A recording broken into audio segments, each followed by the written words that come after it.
Maqalatu ats-tsaminata asyarat. Utai makalah kang kaping 18 iku qala Nabi sallallahu alaihi wasallam. Dawuh Kanjeng Nabi inna fi jam'il mali khamsata asya'a.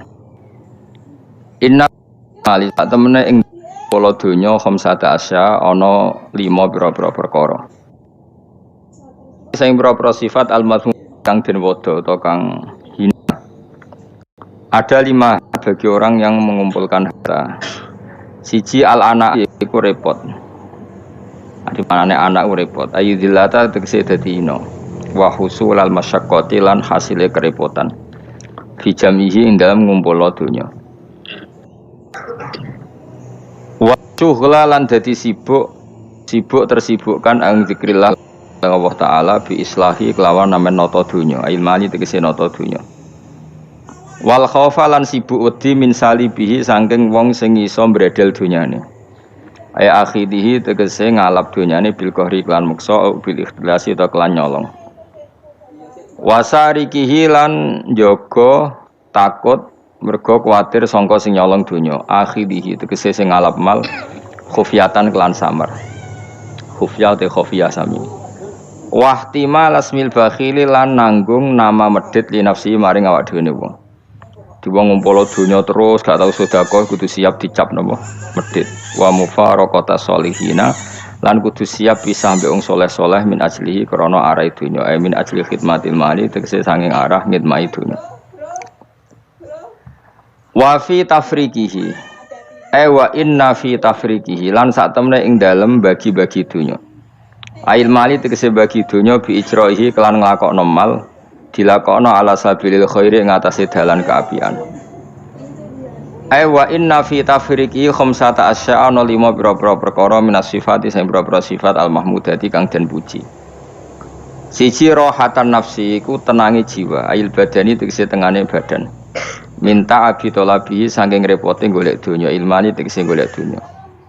Wong nak ngumpul donya kemudian niate dibagi ning kaapian niku uripe tenang. Wal faragha lan apa fokus li zikrillah krana ayat tabattul tegese fokus tabattul manane ing kita iku fokus ila zikrillah maring eling Allah taala kados tengene Quran wa tabattal ilaihi tabatilan manane fokus eling Allah wal ing kita ilan terputus sangka liyane Allah min hifdhihi terputus sangka amen ngurusi dunya jadi dia fokus eling Allah dia terputus hubungan nembek dunya maksudnya terputus ora kakean mikir dunya wal amnalan aman ay adamal khaufi tegese ora wedi min salibi saking wong sing bredel dunyane wasariki lan sing nyolong dunyane wa wa tesari ku ala khidu sing ngalap min makhruzin saking barang sing dijaga bi khafidin kelan pengreksa sing reksa au bi makan ento ing dalam tempat bila syubhatin kan tanpa syubhah kelan tanpa status syubhat syubhat itu dunya sing remang-remang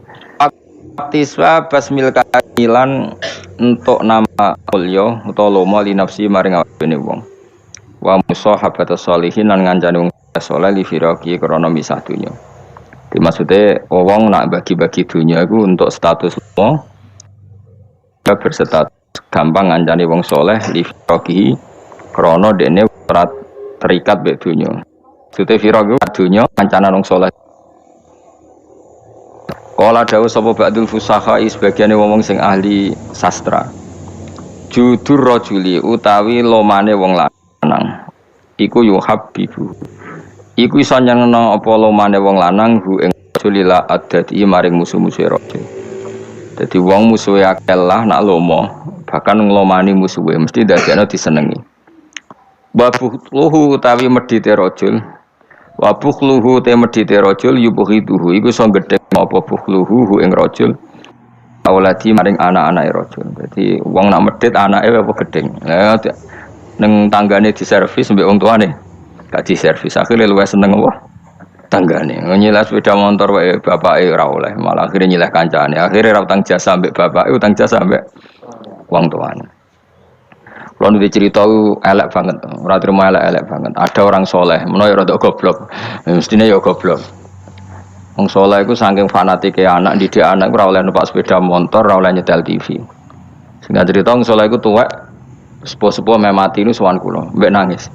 Anak iku ilang katut Tangerang, mending difoka irang. Gara-garane iku Pertama cah iku iso numpak sepeda motor ya disilai kancane. Roh rasane ndelok TV ya disilai tanggane. Akhirnya nyuwun sewu tangga iki lala rapati salat ngejak anake wong saleh iki merantau ning Jakarta. Akhirnya lam yusolli, katut ra salat. Ku nangis. Nangis itu siji nangisi anake, nomor loro nangisi tobat. Tobat getun kula riyen mbek Ki Nur Salim iku Gus rapati cocok. Perkarane ambek anak kok longgar, ambek jenengan ya rapati cocok mbek anak longgar. Saniki kok anak. Dadi kula niku tobat njaluk sepura wis kadung ra disepuro jenengan wis kliwat ta niku. Mergo terus tak omongi, bapak kula niku luwih di perhitungan timbang jenengan. Jadi tadi ya bener anak rapati oleh delok TV ku apik, tapi probleme ketika kamu terlalu melarang, iki marsale bocah. Bocah ketika terlalu dilarang ndelok ning tangga. Ya nek ndelok ning tangga tok ora masalah, tapi ngerasa utang jasane. Sing dadi masalah kan ngerasa utang. Nah, ketika ngerasa utang jasa, artinya kan keinginan tangga iki luwih dituruti tinimbang bapake. Ya nek tanggane saleh nek ora. Utawa nek terus nyimpul ngene, ternyata kelakuane wong salat sing ra salat apa sing ra salat apa sing ra salat iku lomo. Sing salat medhe nek nganti kesimpulane ngono piye? Oh parah kan, ternyata perilaku wong ra salat luwih apik timbang sing salat. Fa inna hadzal musolli sing salat iki bakhil, sing ra salat. Lho, mulane aku nek ana kiai medhit ku kiai aneh. Pomne wis medhit narjet nak pengajian yo bayaran aneh meneh malah wis super aneh malah. Mareni ngono utek-utek niku mareni. Mesti nak saleh iku sing menisan ya saleh ya lomo, minimal iku ikhlas. Nak ra iso lomo ikhlas. Dadi fair. Wong liya ya ora mbok arep-arep kowe ora kena diarep-arep wong fakir paham ya, tapi ikhlas. Niku yang paling saya khawatirkan. Makanya kemarin pas acara 100 harinya Mbah Mun, kula bela Mbah Mun niku mati-matian, termasuk yang saya bela adalah Mbah Mun itu baik sama siapa saja, termasuk mbek wong fasik. Karena tadi kalau orang fasik itu utang jasa mbek wong soleh, setidaknya kepengen niru wong soleh. Tapi nek wong fasik hanya punya utang jasa mbek wong fasik, dia akan selalu terikat sama orang fasik. Misalnya ketemu koncone fasik disangoni, ketemu koncone fasik ditraktir, pas ketemu wong soleh disinisi, akhirnya mbek wong soleh dendam, ambek wong fasik tertarik kan. Makanya saya punya hadis untuk makalah itu.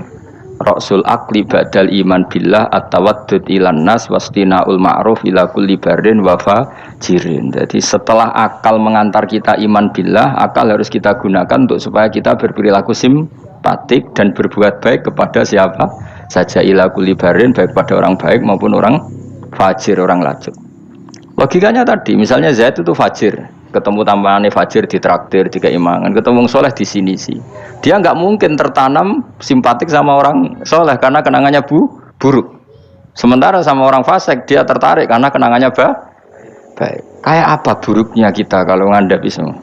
Nggak ada sarok wong soleh itu ya apian kabeh. Bapak mbok sapa ya apik, Mbah Mun ya apik. Kita tahu dulu Gus Dur mbek sapa ya sawante ya. Karena tadi ada filosofinya, seperti itu ada ilmunya. Tapi ya ana wong sing ilmune iku mok duke wong apik, wong elek apike kurang penggawean ya wis ilmune lagi tok kono ya apik wae pancen ngajine lagi tok kono. Kapan-kapan diulang meneh. Ditambahi ilmu ya paham. Tapi mau cerita kira usah tersinggung. Mergo ilmu ya tok kono. Lah ya iku tak naikno kelas. Maksudnya iku nangis anak ilang mergo lam yusolli wa lam yasum. Kedua ngrasa dosa mbek bapak, terutama mbek bapak karena dia orang sepuh. Ya Nur Salim anak tujuh. Saya itu masih ingat betul.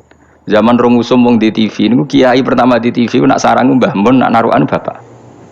Mbah Mun ndelok TV yo ora isen, kadang lawange dibuka. Tamu yo ora nak Mbah Mun ndelok ningali TV. Pas iku kiai ndelok TV ku JF. Mbah Mun santai. Lawange dibuka ndelok TV. Dulu ya kiai do eskal cuma wong alim biasalah do rawani kan biasa kan sing melanggar wong alim kan do rawani. Ya gremeng ya akhirnya dadine gremeng. Biasa wong saleh kan tukang gremeng biasa. Tapi orang itu akhirnya sadar karena tadi dia gak diperhitungkan. Iki bocah itu ya selawase bocah. Ketika dikekang delok TV ini wong tuane malah delok ning tangga. Yang parah adalah dia merasa utang jasa ya mbek tangga. Pertama numpak sepeda motor ya disilai temannya. Hari koncone iku wayahe umur kerja katut. Karena di rumahnya dia koyo neraka, ora tau dikek dhuwit men sebelah ikon ngaji. Servisnya kurang kok. Perintahnya Banyak. Wong tentara wis digaji. Satpamnya digaji. Jadi kan kon ngaji terus tanpa gaji. Lan kula ambek anakku sembayang, Pak. Lho anak kula terus digugah biasa nganti sakniki. Memang itu ajaran saya. Istri saya itu kan keluarga Sidogiri itu dulu eskal. Zaman Bi Haji Alid Hasan itu anggar bete juk dhuwit kula turulah digugah. Memang saya perintahkan. Dulu ya eskal istri saya, tapi tak terangno. Orang paling harus terganggu oleh anaknya itu orang tuanya. Nah aku ra digugah terus jaluk mbak-mbak kangkang saking mbak-mbak kangkang. Orang harus terganggu oleh anaknya itu orang tuanya. Kalau sudah kiri kan adatnya kan nggak sopan seperti ini. Saya bilang sopan itu kebutuhan setelah ilmu. Menurut ilmu adalah anak yang harus diganggu anak itu orang tuanya itu menurut ilmu. Sopan itu kok sih, bakas kok sih. Nomor loro telu. Aturan ilmu ditegakkan dulu. Bahwa jadi korban anak harus orang tuanya. Ketika anak ingin uang harus orang tuanya yang jadi korban. Jangan orang itu ilmu. Yang kedua kalau kita baru bicara etika. Nah iso jaluk pas tangi masalah iki bocah. Lah nak nuruti etika aku yo aku yo pas aku seneng pas apian. Akhirnya bojoku nurut karena bojoku ya keluarga kiai suka ilmu. Saya gede-gede ge mari piyambak, anggere gede-gede ge isin piyambak mari nopo. Piyambak. Tapi kan jelas bocah iki utang jasane mbek wong tua. Bahkan saiki sudah gede mikir bapak ku apik tenan turu tak gawe gak tersinggung. Lho kula biasa 10 menit turu digo anak kula jam mlaku-mlaku iki kula mlaku-mlaku. Berapa kali saya ngaji terlambat 10 menit, 5 menit gara-gara anak kula nembe dugi lunga, biar jam mlaku-mlaku tak turuti. Karena jangan sampai kita ini misalnya demi ngaji, anakku jam mlaku-mlaku rata turuti. Akhirnya anak saya tuh dendam sama ngaji. Gara-gara ngaji aku gak dijak mlaku-mlaku bapak. Akhirnya nganggap ngaji ku problem. Akhirnya roh ruhin ku problem kayak gitu. Oh, bapak demi keriting kan gitu. Roh Mustafa demi jenggot ya kan gitu. Kan panjang.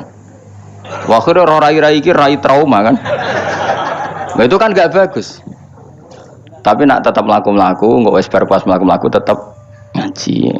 Anak itu punya kesimpulan. Ternyata saya masih nomor 1, keriting nomor 2.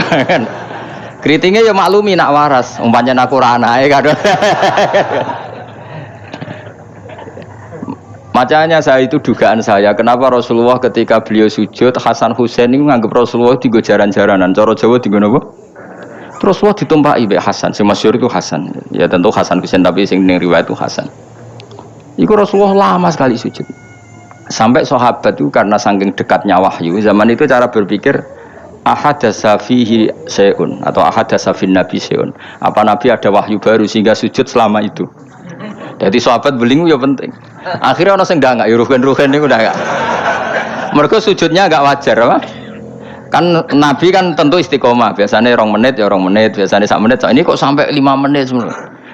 Akhirnya sahabat kan gak terima, ndak. Iki ada wahyu baru bahwa aturan sujud harus selama itu. Ndak. Jebule ono Hasan. Oh, iki to perkarane. Tapi baru kayak sahabat beling iki ono riwayate. Cara dekne ra nginceng. Jadi kadang beling ya penting. Tapi sing beling ben sahabat ya. Mergo tetep akeh ganjarane. Iki ora usah salat dangak-dangak ngono ora usah. Kau belingi sahabat paling ngono belingmu kebablas. Ya. Akhirnya Nabi ngendikan, tadi saya sujud, sebetulnya saya ingin standar, ingin istiqomah, tapi ada cucu saya. Terus alasannya Nabi, ben putuku ramangkel be aku. Jangan sampai kebaikan itu jadi problem bagi anak cucu kita. Tapi yang saya pastikan gini ya, secara ilmu itu muqaddam alal adab. Ilmu itu harus didahulukan alal adab. Ada hal-hal tertentu yang menang adab, tapi yang ilmu yang tidak wajib. Tapi nak ilmu fardhu ain pasti menang ilmu. Subhanallah wa bihamdihi 'adada khalqihi wa ridha nafsihi wa